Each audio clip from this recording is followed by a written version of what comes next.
Hey everybody, thanks for tuning into the Unseen Wisdom. You know the drill. Like, comment, and subscribe to keep those insightful conversations flowing. Awesome.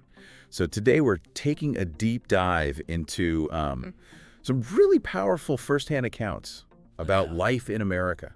We're going to explore the challenges, the perceptions, and some pretty raw emotions that folks are sharing from their own experiences, especially when it comes to financial struggles and the dynamics between Black and white Americans. Yeah, what really strikes me is just the raw honesty in these sources. Right. Like, we're hearing from real people grappling with real anxieties about the cost of living and sort of questioning that whole, fabric of the American dream. Yeah, it's definitely eye-opening. It's like one woman shared that she had to shell out $1,100 just for car repairs and payments. Oh, wow. And she was just saying it felt like the bare minimum just to stay alive and floating. Yeah. Another one facing job insecurity and was down to her last $10 after spending $80 on just a few groceries. Gosh. It's a stark reminder that for many, just getting by is a daily struggle. It really makes you wonder if that traditional narrative of work hard, get ahead, Right. if it really holds true anymore.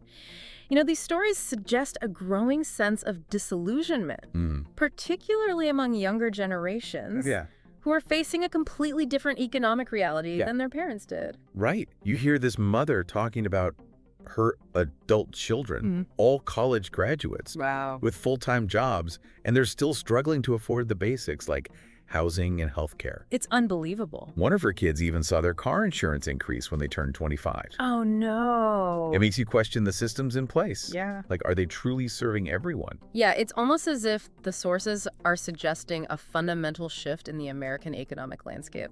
Like, the idea of a stable middle class Right. seems to be eroding, leaving this stark divide between the ultra-wealthy Yeah. and everybody else who's just trying to keep their heads above water. And it's leading some people to consider pretty drastic measures. Yeah. Several individuals in the source material talked about leaving the U.S. altogether, Wow. searching for more affordable lives elsewhere. And even though it's clearly a heart-wrenching decision for a lot of these folks, Yeah. it just highlights the intensity of their struggle. It's a powerful statement, isn't it? When people feel forced to leave their own country because they can no longer afford to live there, Absolutely. really speaks volumes. Now, shifting gears a bit, the source material also dives into some pretty sensitive territory around race and perception. Okay. Specifically this question: are white women scared of Black women? One white woman in the videos offered a pretty provocative perspective. I'd be curious to hear. So it's interesting how she frames it, not as a physical fear, Okay. but more of a mental and emotional one. Okay. She attributes this to the strength, the sense of community, and the authenticity she perceives in Black women. Interesting. And she uses this analogy of rocking the boat, suggesting that the very presence of successful, confident Black women Right. challenges the comfortable status quo that many white women have grown accustomed to. It's like it forces them to confront something. Right. Maybe they haven't really thought about before. Exactly. Yeah. It's as if she's saying that seeing Black women thrive forces a confrontation with ingrained societal norms, maybe even some uncomfortable self-reflection, Right. which can be unsettling for anyone. Of course. She even gets personal, sharing a story about feeling uncomfortable with a Black colleague's excellence. Wow.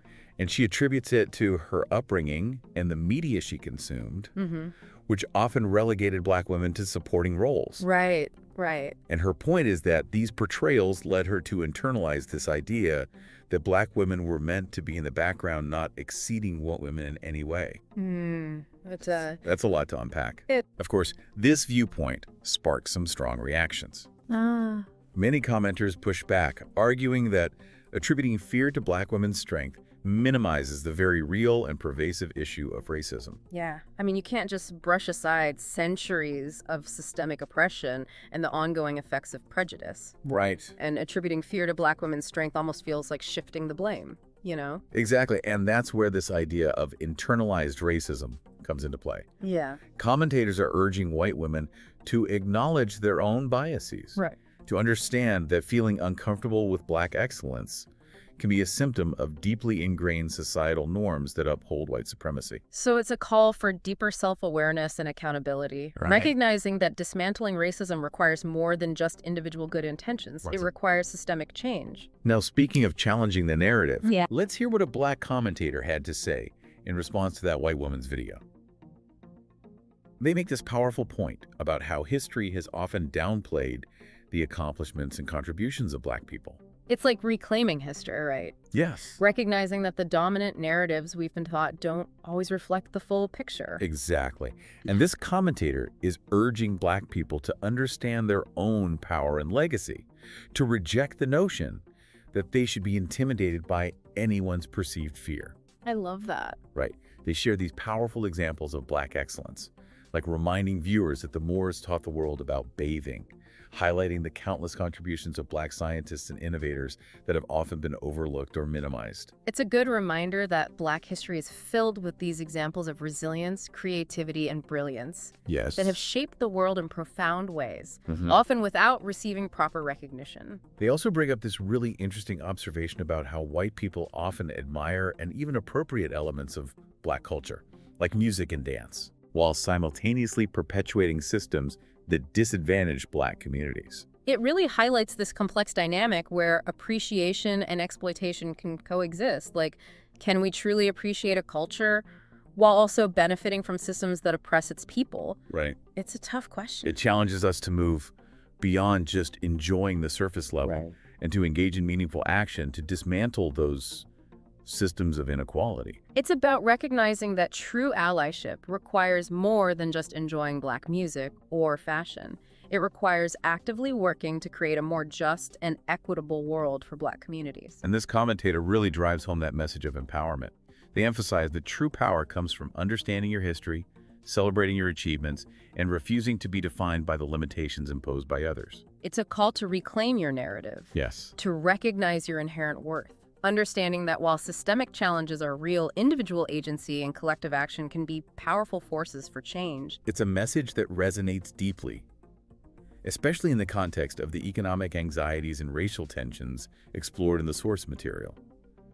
It suggests that even in the face of adversity, there's hope and power in knowing who you are and where you come from. It's a powerful reminder that we can choose to be defined by our struggles or by our resilience. Yes. And choosing resilience can be a revolutionary act.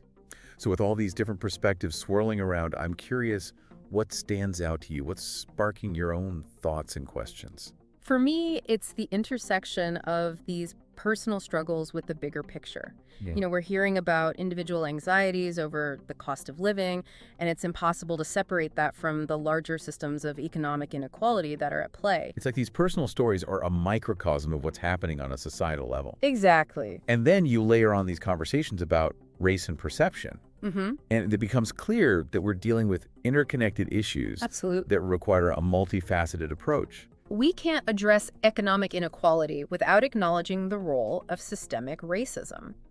And we can't talk about racial justice without understanding the impact of economic disparity. It's all connected. It's a lot to unpack, and we're just getting started. Yeah. But before we dive deeper, let's take a quick break and come back with even more insights from these powerful firsthand accounts. Sounds good. You know, as we're digging into these firsthand accounts, I'm struck by the complexity of the picture they paint. It's not all doom and gloom. Right, yeah. Amidst these very real anxieties. Yeah. There are also these glimmers of hope, these moments of connection that really stand out. It's almost as if the source material is acknowledging the tensions, the systemic issues, but also highlighting the resilience of the human spirit, the capacity for empathy and understanding across differences. Like, for example, several white individuals in the sources shared genuinely positive sentiments about Black people. Oh, interesting. Expressing admiration for their culture, their resilience, their strength. It wasn't just about acknowledging the problems. There was a real sense of appreciation and even solidarity woven in. And it's interesting how these positive sentiments went beyond just surface-level observations. Right. Some individuals spoke about experiencing kindness and warmth specifically within predominantly Black communities. Right. There was this one story about a white person struggling financially who found incredible support from their Black neighbors. Wow. Another talked about how Black communities often have this ingrained sense of looking out for one another, this spirit of collective support that they found really inspiring. It speaks to the power of community, doesn't it? And how sometimes those who have experienced hardship themselves are the most equipped to offer empathy and support to others facing similar challenges. There were also several comments about the richness and vibrancy of Black culture, particularly in music and dance. People were expressing genuine appreciation for the influence of Black artists, the joy and creativity they bring to the world. And it's clear that despite the historical and ongoing challenges, there's this undeniable recognition of the beauty and power that Black culture has contributed. But what's fascinating is that the source material doesn't shy away from the contradictions. Right. It points out the irony of how white people can be drawn to and celebrate Black music and dance, while those same communities often face systemic disadvantages. Exactly. It's like enjoying the music isn't enough. Right. We need to dig deeper to examine our own roles in perpetuating those systems of inequality, even as we're tapping our feet to the beat. It's a call to move beyond passive appreciation and into active allyship. It's about recognizing that true solidarity requires more than just enjoying the fruits of a culture. Yeah. It requires working to dismantle the structures that harm its people. It's like the sources are pushing us to ask ourselves, how can we be true allies? How can we ensure that our appreciation for Black culture doesn't come at the expense of Black lives and livelihoods? And that leads us to this concept of reclaiming your throne, which one commentator directed towards Black viewers. Yes. It was this powerful call to recognize inherent worth, to refuse to be defined by the limitations imposed by others. It was so empowering. This message that despite the challenges, there's agency and power in defining your own narrative. Absolutely. And rejecting the negative perceptions that society may try to impose. It's about understanding that while external forces can certainly create barriers, there's also an internal strength that comes from knowing your history, embracing your heritage, and refusing to be limited by the expectations of others. And that ties back to what we were discussing earlier about the importance of education and understanding Black history. The commentator emphasized how history has often been written from a particular perspective, often downplaying the contributions of Black people. It raises the question, whose stories are being told and whose are being silenced, whose voices are being amplified, and whose are being marginalized. It makes you think about representation in all aspects of society, in media, in education, even in our everyday interactions. Are we actively seeking out diverse perspectives? Or are we just consuming the narratives that are most readily available, even if they're incomplete or biased? It's a challenge to be more critical consumers of information, to actively seek out the missing pieces, the untold stories, the voices that have been historically excluded. And in doing so, we can start to shift the narrative to create a more accurate and inclusive understanding of our shared history. But it's not just about the past. Right. It's about ensuring that present-day narratives are also more representative and inclusive. Right. It's about making sure that the voices and experiences of Black people are not just acknowledged, but are truly valued and centered in the conversations that shape our society. And that requires a shift in power dynamics, a willingness to cede space, to amplify marginalized voices, and to recognize the expertise and leadership that exists within Black communities. So, with all these layers to unpack, let's dive a little deeper into how the source material tackles solutions and the path forward.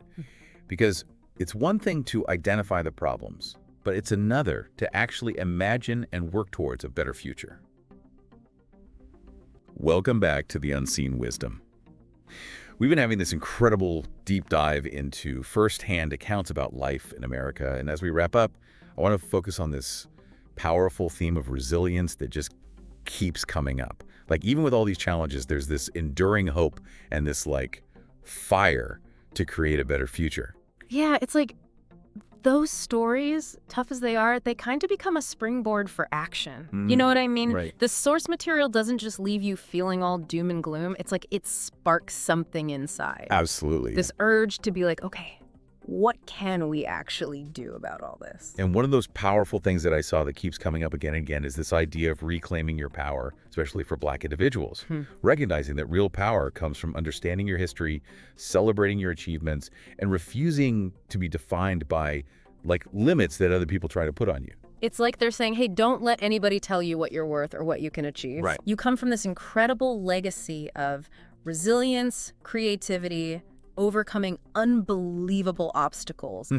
Own that power. Let it fuel you. So inspiring. Yeah. It's like, yeah, systemic change is super important, but individual agency, believing in yourself, that's huge too. It's both. Right. Right, absolutely. And that personal empowerment, it can then translate into collective action. You get movements for change that actually have the power to shift those systems. Absolutely. And speaking of collective action, the source material really highlighted the power of voting and civic engagement as a way to actually create change at the system level. Oh, for sure. It's a reminder that our voices matter, that our votes can really shape policies that affect all of us. Yeah. It's about holding our elected officials accountable to create a more just and equitable society. Yeah. And realizing that change doesn't just magically happen on its own. Right. We have to actually participate, make our voices heard, demand better from our leaders. 100%. The source material also really emphasized economic empowerment, particularly for Black communities, like supporting Black-owned businesses, advocating for policies that address wealth inequality, and working to close that racial wealth gap. Yeah, it's recognizing that economic justice and racial justice, they're completely intertwined. Absolutely. You can't have one without the other. As we're finishing up this deep dive, it really hits me that we've talked about a lot, but it's truly just scratching the surface. Oh, yeah. These conversations about economic struggles, racial dynamics, and finding real solutions, they're not going away. Yeah. They need our attention and our effort. Absolutely. It's a marathon, not a sprint. There's going to be setbacks and frustrations along the way. But what matters is that we don't give up. Keep pushing forward, keep learning, keep challenging ourselves and each other to do better. And, I think the biggest takeaway for me from all of this is the power of perspective. Oh, yeah. Just by listening to these firsthand accounts, engaging with different viewpoints, we really open up our own understanding of the world and all the complexities we're facing. It's realizing that we all have blind spots, that our own experiences shape how we see things. But when we actively look for other perspectives, we can start breaking down those walls and building real understanding. So as we wrap up this deep dive, I really encourage everyone to keep these conversations going. Challenge your own assumptions. Listen to folks whose experiences are different from yours, and find ways to be an ally in the fight for a more just and equitable world. Remember, change starts with every single one of us. It starts with being willing to listen, to learn, and to act. Thanks for joining us on this journey. And don't forget, the Unseen Wisdom is all about uncovering those truths, those perspectives that make us think differently, challenge us to be better. So keep exploring, keep questioning, and keep believing in the power of change. We'll see you next time.